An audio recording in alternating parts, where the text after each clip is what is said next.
of the power of communities working together to impact education, job creation, training, and development.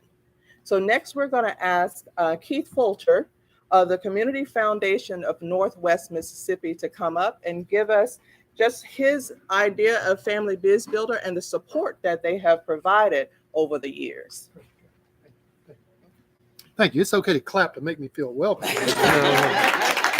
I'm not a scratch golfer, but I can raise money, and money is what it's all about. So, Peggy, I'm sorry that I didn't make a gift before I first walked in the door. So I just happened to stop by the bank. So here's a crisp $50 bill to a fundraiser because money. Yeah, thank you. That's what we now you can clap. Yeah. All right, because I am, if you recognize this is the flag of Lebanon. So I am half Lebanese. Now, Peggy, keep the clock on me now and stop me, all right? Okay. Because I don't want to get wound up about money, but I'm Lebanese. Do you know the first word? And y'all can hear me at that back table. Y'all can hear me okay at that back table? All right. Do you know the first word every little Lebanese baby learns to say? Let me hear. What do you think the first word every little Lebanese baby learns to say, Mr. Melch? What is it? Well, you and I had a private conversation. You're ineligible. All right. What's the first word every little Lebanese baby learns to say?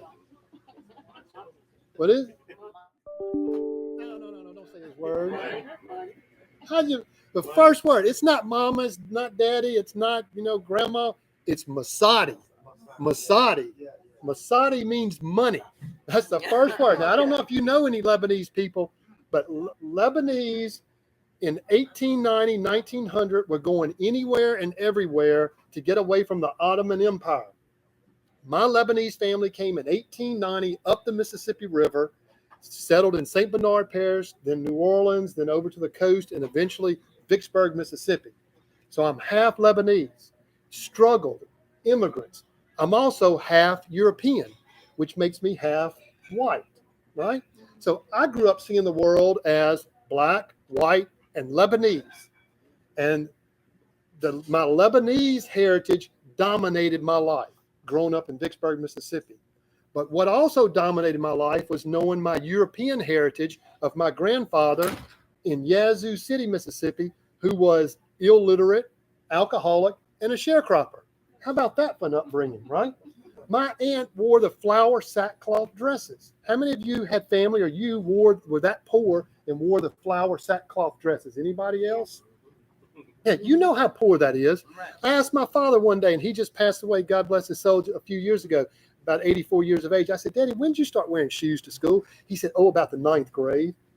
I thought, man, he had it tough. My mother's family, Lebanese, were so poor in Vicksburg, the Salvation Army selected their family to get a new pair of shoes every year because she put the cardboard. I'm not telling you anything you haven't lived, right? This is nothing unique, but you're standing up here looking at somebody dressed like this and you think, I pulled up an alligator one time in Mississippi to make a grant, right? And it was an African-American couple. Excuse me for talking skin color, but I see skin color. So the young teenagers in the car asked their mother, is that a moneyed white man? She said, no, he's the grandson of alcoholic, illiterate sharecropper.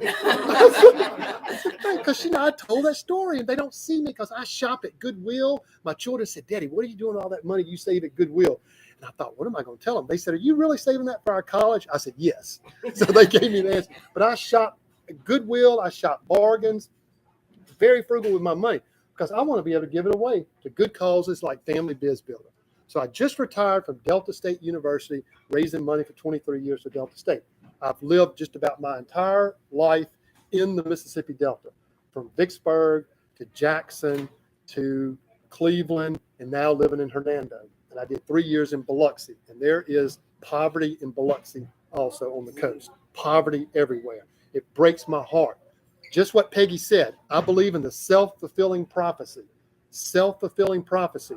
You become what you think about. 80 to 90% of everything these children hear, it's negative. I was a junior high coach and principal, high school coach and principal for 9 years. Those kids are just overwhelmed with negativity. So we changed their reading level. We brought them up 3 reading level grades, just convincing them you can do it. Do you know the greatest determining, and I'll get to the family biz in just a second. Do you know the single greatest determining factor in a child's life? Harvard did a study, the single greatest determining factor of success in a child's life. You know what it is?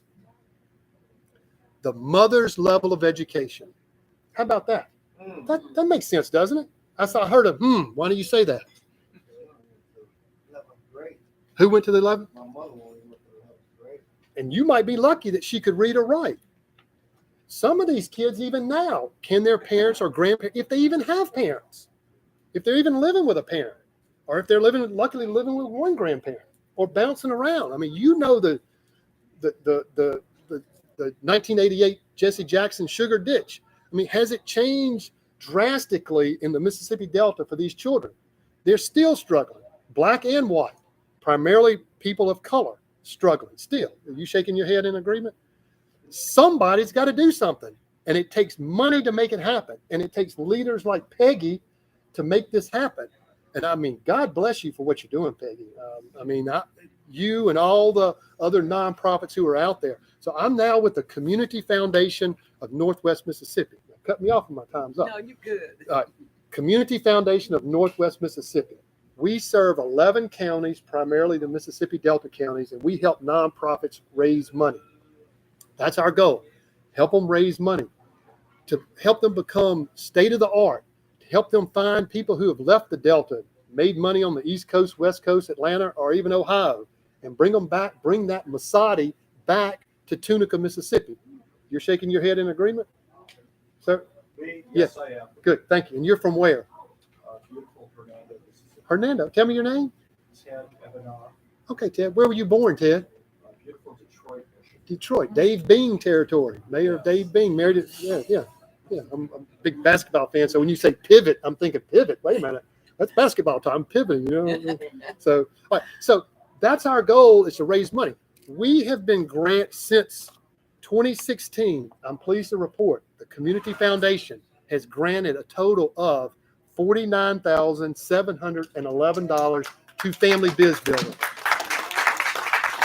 Now, Peggy, I don't know if that makes us your largest donor. It better not. There needs to be people giving more than that.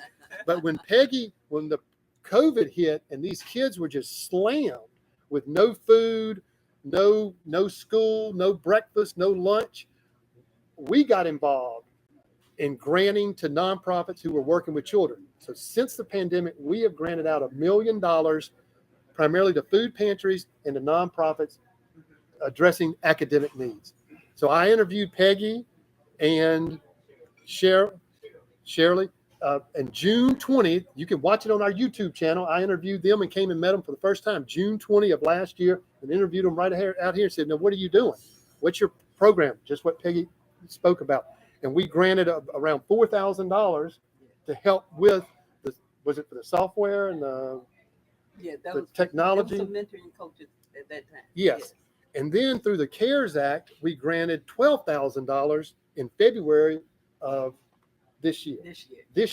$12,000. I don't know how $12,000 at one time helps you out, does it? Yes. Okay. So we need chunks of 12.